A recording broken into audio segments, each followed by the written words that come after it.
यश, जरा बोलूया आपण. काल असं काय झालं होतं की तुला दारू पिऊन घरात यावं असं वाटलं? यश, मी तुझ्याशी बोलतोय. काल असं काय घडलं की तुला दारू पिऊन यावं असं वाटलं? I am sorry Sameer. Sorry, माझ्यामुळे काल आजोबा खूप बोलले तुला. मला तुझं सॉरी नकोय. मला कारण हवंय की काल असं काय घडलं की म्हणून तुला दारू प्यावीशी वाटली. दारू आणि तू. काय झालं? काय नेमकं? नेहा काही बोलली का? का तो अविनाश तुझ्याशी काहीतरी बोलला? माझा मूड ऑफ झाला. हे कारण आहे तुझ्या दारू पिण्याचं? तू ज्याने कधी दारूच्या थेंबाला स्पर्श नाही केला त्याचं हे कारण आहे दारू पिण्याचं? विश्वजित काकाला तू काय सांगत आलास आजपर्यंत? दारू तुझ्या शरीरासाठी विष आहे, तुला त्रास होईल, तुझा संसार संपून जाईल हे तू सांगत आलास ना. मग तू दारू पितोस? संपायला संसार राहिलाच कुठे. चल, काय म्हणालास तू? एक मिनिट. काय? तू आत्ता काहीतरी म्हणालास. काही नाही. तू आत्ता काहीतरी बोललास, मी ऐकलंय. मग ऐकलं तर कशाला विचारतोयस परत? संसार संपला म्हणतोस तू? तुझ्या भोवताली काही माणसं नाही आहेत का? मी का आता काका काकू आजोबा मी आम्ही तुझं नाही होत? तू आपलं मानत नाहीस का आम्हाला? यश, बाकी काही नकोय मला, फक्त उत्तर हवंय. काल असं काय घडलं की तू दारू पिऊन आलास? समीर प्लीज यार, प्लीज.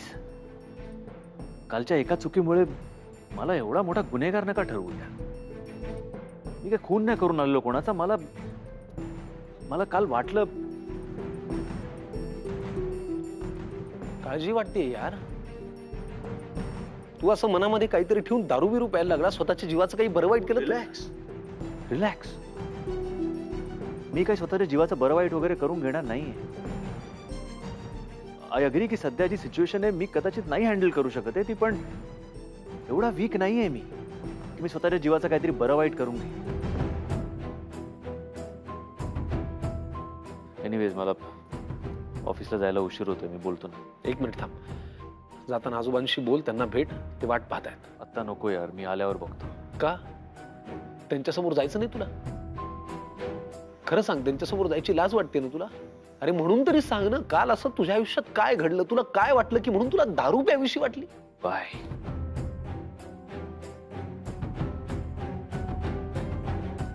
मला नेहाशीच बोलावं लागेल. नाही, नको. यश, मी तुझा मित्र आहे. मी तुझ्याचकडून काढून घेईन की काल नेमकं असं काय झालं की तुला दारू प्यावीशी वाटली.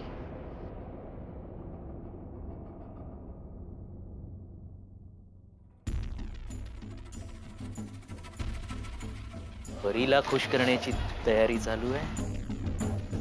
का मागे लागलायस माझ्या? काय हवंय तुला? मला काही नकोय ग. मी फक्त हे द्यायला आलोय.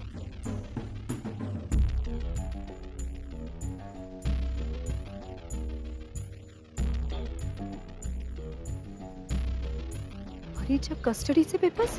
हा, परीच्या कस्टडीचे पेपर्स. परीची कस्टडी हवी आहे मला. म्हणजे मी अजूनही कोर्टात प्रेझेंट केलेले नाहीयेत. म्हटलं आपण बाहेरच्या बाहेर बोलून मिटवून टाकू. मिटवायला आलाय? हे असं हे पेपर्स दाखव. हो, हे बघ, तुझ्याकडे दोन ऑप्शन्स आहेत. एक तर आपण एकत्र राहून परीचा सांभाळ करूया, नाही तर कोर्टात भांडूया. तर भांडणामध्ये तू काय माझ्याबरोबर जिंकू शकत नाही, तुलाही माहिती आहे. त्यामुळे आपण एकत्र राहण्यामध्येच फायदा आहे. बघ बाबा, हे बघ नेहा, डोक्यात राग घालून काही होणार नाहीये. मी डोक्यात राग घालून घेतलाय का? नाही ना. मी कसा शांतपणे बोलतोय तुझ्याशी, कारण माझ्या परीचा प्रश्न आहे म्हणून तुला सांगतोय. तू काल जे काही केलंस ते सगळं विसरून जायला तयार आहे. फक्त तू यशचं नाव यापुढे घ्यायचं नाहीस. एक मिनिट. मला अटी घालणारा तू कोण? आणि परीच्या कस्टडीची धमकी देऊन आपलं नातं जोडलं जाणार नाही, हे लक्षात ठेव. कोर्ट कधीही मुलीला आईपासून दूर करत नाही. बरोबर आहे, आईपासून वेगळं करत नाही कोर्ट. पण केव्हा? जेव्हा आईकडे पैसे असतात तेव्हा. पण आईकडे पैसे नसतील तर, आणि तेवढे पैसे बापाकडे असतील तर, आणि सर्वात महत्वाचं म्हणजे मुलीलाच आई बरोबर राहायचं नसेल तर काय? या सगळ्याचा अभ्यास करून मी तुझ्याशी बोलतोय ग नेहा. फार विचार करू नकोस. मी जे सांगितले त्याला होकार दे. हे बघ, ही नम्र विनंती आहे. विचार कर, नाहीतर परी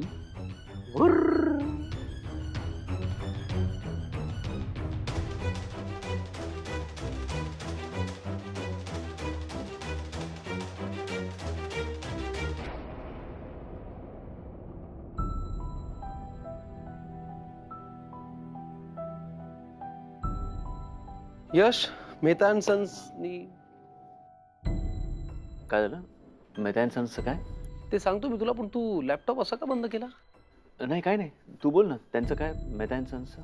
ते सांगतो तुला ते, पण मला बघू काय बघत होता तू लॅपटॉप. काही नाही समीर, तू सांग ना काय झालं ते. बघू दे ना एक मिनिट. लॅपटॉप मी थोडं क्लीन करत होतो, काही पिक्चर्स डिलीट करत होतो. परीचे फोटो पाहतोयस आणि लॅपटॉप क्लीन करत होतो असं म्हणतोयस. हे फोटो डिलीट करतोयस तू. आठवण येते ना तुला तिची. मग एकदा भेटायला जा. नाही नको. भेटायला जा, बोल. पाहिजे तर तू नेहाशी नको बोलू, पण परीला तर भेट. नको रे. अरे काय नको म्हणतोस तू? तुला आठवण येते तिची. बरं भेटू नको, मी फोन लावून. नाही नको रे समीर, खरंच नको, राहू दे प्लीज. अरे फोनवर बोलायला काय प्रॉब्लेम आहे? तसंही मला आता जमेल तेवढं परीपासून लांबच राहायला हवं. परीपासून का लांब राहायचंय तुला? ती छोटी मुलगी यार, तिचा काय दोष आहे? तुम्हा दोघांच्या भांडणामध्ये तू तिच्याशी असं काय वागतोयस? उलट ती तर बिचारी लहान लेकरू वाट पाहत असेल की माझा फ्रेंड माझ्याशी कधी बोलेल, मला कधी भेटेल, असा विचार करत असेल ती. तसं नाही रे आता. आता आता म्हणजे काय? म्हणजे परीला कळलंय. काय? तिला कळलंय की अविनाश तिचा खरा बाबा आहे. आणि कुणी सांगितलं हे? त्या दिवशी तिने मला फोन केला होता हे सांगायला की आईने मला कळू नाही दिलं फ्रेंड की ड्रायव्हर काका माझे खरे बाबा आहेत. त्यामुळे नेहावरती खूप चिडली होती, रागावली होती, नेहाला बरंच बोलत होती. अरे बरोबर आहे तिचं असं रिॲक्ट होणं, पण तिला हे सगळं सांगितलं कुणी? माहित नाही, पण ॲज इट इज तिला तिचे ड्रायव्हर काका नेहमीच आवडायचे आणि आता तिला कळले की जे तिचे बाबा आहेत, सो दे हॅपी. आणि मला वाटत नाही मी त्यांच्यामध्ये यावं आता. तरी मला वाटतं एकदा तू परीक्षी प्लीज बोल ना, तुला खरंच बरं अरे तुला वाटतं मला तिच्याशी बोलावं असं वाटत नाही, पण ती चिडली आहे यार माझ्यावर. का? तर तुझ्यावर का चिडली आहे ती? कारण जेव्हा तिला ही गोष्ट कळली तेव्हा तिने मला फोन केला होता हे सांगायला की ड्रायव्हर काका माझे बाबा आहेत. आणि मग तेव्हा तिने मलाही विचारलं की फ्रेंड तुला हे सगळं माहिती होतं का? मग तू काय हो म्हणाला? ऑफकोर्स. काय माणूस आहेस यार तू. मग मी काय करायला हवं होतं समीर? अरे परी तुला हे विचारते आणि तू हो म्हणाला. हे नात्यांमधले सगळे कॉम्प्लिकेशन्स मी कसे समजवू तिला? काय सांगू तिला की हो हे ड्रायव्हर काका जे आहेत ते तुझे बाबा आहेत, पण तुझे बाबा आणि आई एकत्र राहत नाहीयेत कारण बाबा आईला त्रास द्यायचे, ते वेगळे झाले. आता मी तुझ्या आईशी लग्न केलंय, मी तिचा नवरा झालो, आता मी तुझा बाबा झालो. हे सगळं कसं सांगू मी तिला? आणि मुळात ज्या नात्याबद्दल तिला इतकी वर्ष तिटकारा होता ते असताना मी एक माणूस तिच्यासमोर घेऊन जाऊन उभा करून सांगू की ओके बेटा आता हे तुझे बाबा, ती काय रिॲक्ट झाली असती, काय बोलली असती, मला काय कळणार होतं? आणि मुळात जी गोष्ट मला आता कळली आहे त्या शॉक मधनं मी अजून बाहेर आलो नाहीये, त्याच्याबद्दल मी तिला समजावून काय सांगणार होतो? आय डोंट नो यार Sameer, it is too complicated यार. आता पण मी तिला फोन केला तेव्हा ती चिडली माझ्यावर, रडली, तिने कट्टी केली माझ्यावर, बोलत नाहीये ती माझ्याशी. आमचं काही नाते नाहीये यार, पण त्रास होतोय मला या गोष्टीचा, कारण जीव अडकलाय माझा तिच्यामध्ये. काही नाव नसतं यार नात्याला. It's an emotion, it's an emotion and it's connected from here. Anyways यार, मॉरल ऑफ द स्टोरी, तिचे ड्रायव्हर काका तिला नेहमीच आवडायचे आणि आता तिला कळले की ते तिचे बाबा आहेत, so they are happy. So I have decided की जेवढं शक्य होईल तेवढं मी तिच्यापासून लांब राहणार.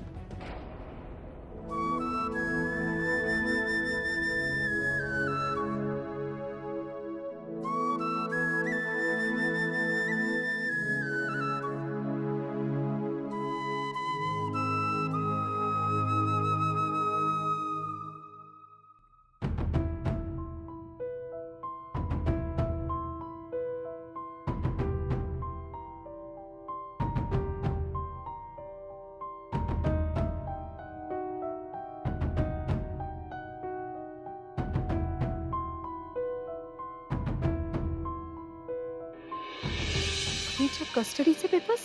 हा, परीच्या कस्टडीचे पेपर्स. परीची कस्टडी हवी आहे मला, म्हणजे मी अजूनही कोर्टात प्रेझेंट केलेले नाहीयेत. म्हटलं आपण बाहेरच्या बाहेर बोलून मिटवून टाकू. कस्टडी मी घेईन, शिवाय त्याला आता या घरात यशचंही नाव नको. आई मग सोडून नाही जाणार ना? काय झालं बाळा, असं का विचारतीस? मी ऐकलं आता तू लग्न करून जाणार ना? नाही ग बाळा, मी नाही जाणार. मला बाबा नको. तू पण मला सोडून नको जाऊस. नाही ग बाळा, मी मी तुला कधीच सोडून जाणार नाही. आणि तुझ्या आणि माझ्यामध्ये कधीच कोणीच येऊ शकत नाही, कळलं?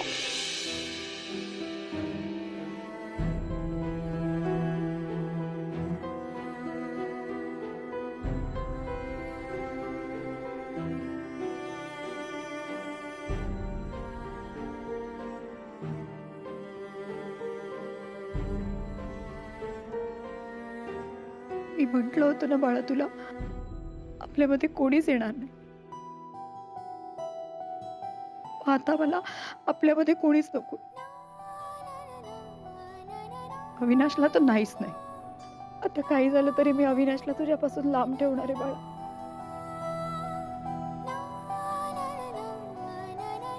मला यशशी बोलावं लागेल. परीसाठी तो नक्की मदत करेल मला.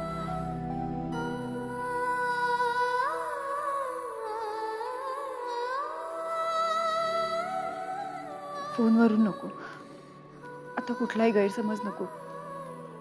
उद्या सकाळी ऑफिसमध्ये जाऊन बोलते मी त्याच्याशी.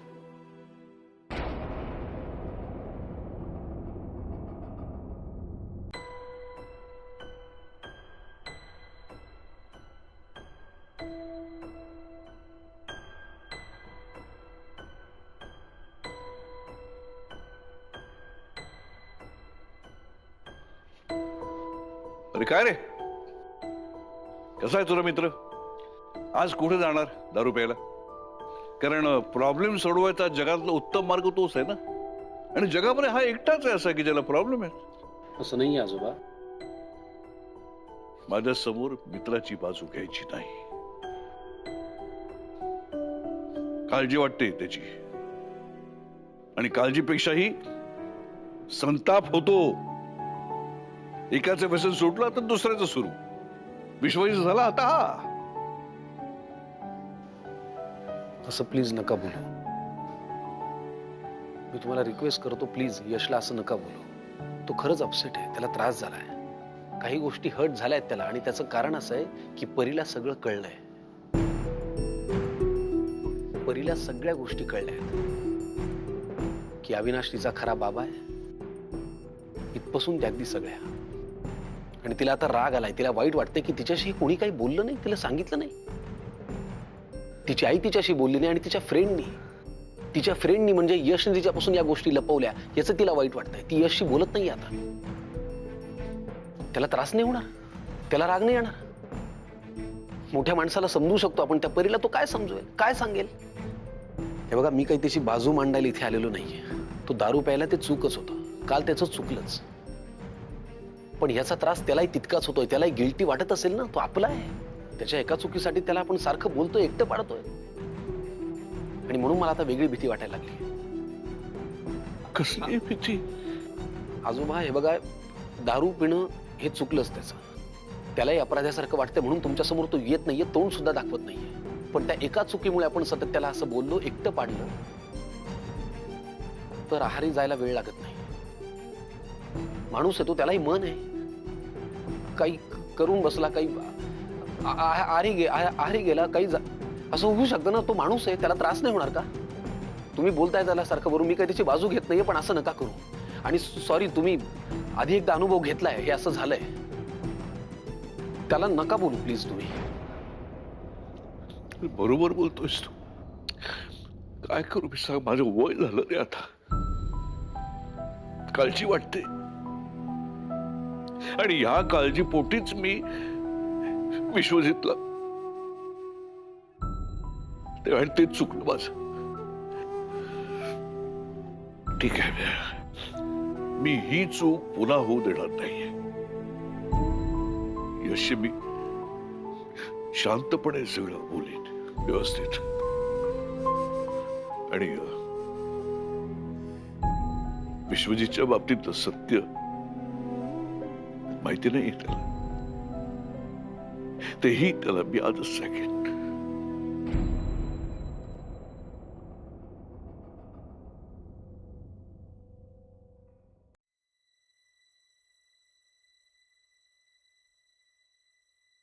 मिथिला, पप्पा यशशी बोलले का ग विश्वजित बद्दल?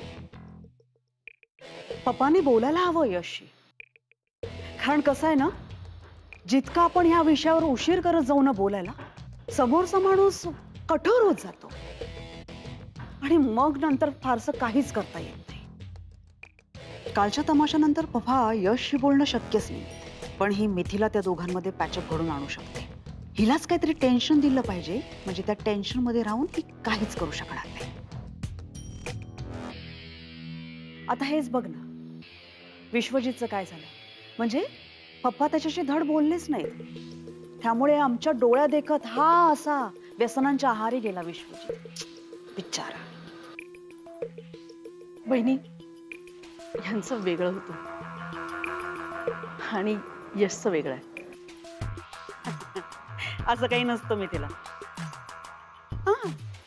म्हणजे हे प्रॉब्लेम्स वेगवेगळे असले ना तरी प्रत्येक पुरुषाकडे त्याचं एकच सोल्युशन असतं. आता आपला यश काल दारू पिऊन किती तमाशा केला त्याने, तुझ्या कानावर आलंच असेल है ना. बिचारे पप्पा, त्यांना नसती काळजी. पण आता यशचं पण काही चुकत नाही ना यात. म्हणजे आता त्याने जे लहानपणापासून पाहिले तो तसाच वागणार ना. म्हणजे जसा काका तसाच पुतण्या ना. मी तुला सांगते, आता यश पण विश्वजित सारखा रोज दारू पिऊन यायला लागला ना, आपला यश जाणार हातातून.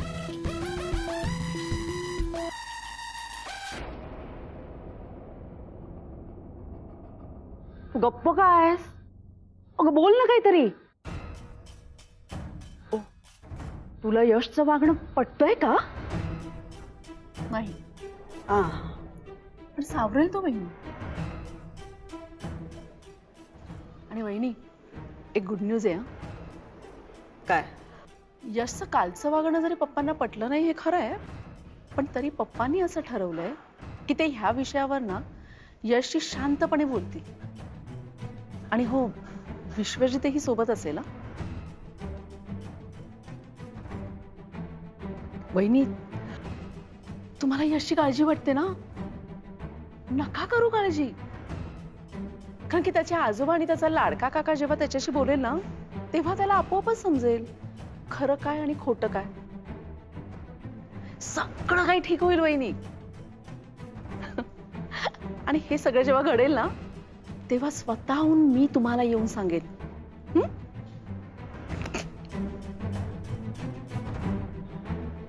खूप मात चढला हिला. हिचा तर बंदोबस्त करतेच मी. पण पप्पा आणि विश्वजित यशशी बोलणार आहेत, मला कसं माहित नाहीये हे.